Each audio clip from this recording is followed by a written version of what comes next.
It just said it's trying to connect. And Callum doesn't know this yet, but he's been practicing something at home. He's been practicing skateboard tricks. And as an example of BEET, I just thought I'd mention it. So we use BEET when we want to learn something new. And Callum showed the perfect example of BEET this morning. What's the trick called that you were doing, Callum? Which one? With the skateboard, the one you were just doing before, where you jump up on it. It's called a hippie jump. It's called a hippie jump. And he said, Dad, I can do a hippie jump. And I said, oh, what's a hippie jump? You hadn't actually done it before, had you? No, hadn't done it before, but had full belief he could. There was nothing stopping him in his head. He said, I can do that. A hippie jump.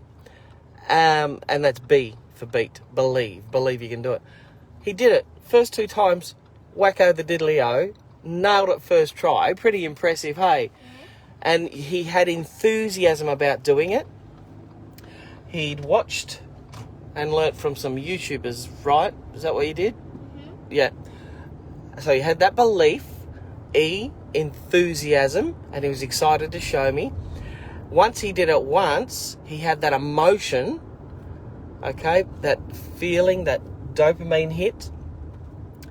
So that's the next E, emotion. And then he was teaching me how to do it at the end. So he was showing me how to do it. So that's a perfect example of how you can use BEET. And if you create belief in anything you learn, right, Ruby? Looking very regal there. Create belief, and you totally believe you can do something. That's what can happen. Even when you've never done it before, if your belief is strong enough, it could actually work out first time. You had a bit of a stack as well, didn't you, after trying it a few times? And that's okay, because mistakes are what make the learner. So BEET. B is for believe. E is for enthusiasm. There's another E there. It's a different BEET.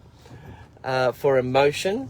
And T for teach it to someone else. And if you can do those things and implement those elements into learning each day, you will be much more successful at retaining information and creating those neural pathways with whatever you want to do.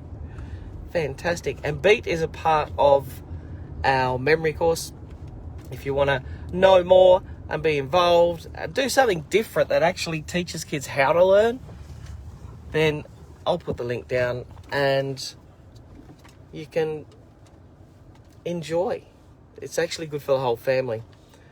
It shows you a different way of retaining and recalling information that you possibly, well, I know is not taught at schools, but it actually creates a good memory if you do it well. So if you're having those seniors moments, or as Kim says, I've got pregnancy brain still and chemo brain, right, Kim? So yeah, good for those. All right, see you, Callum. See you, everybody else as well.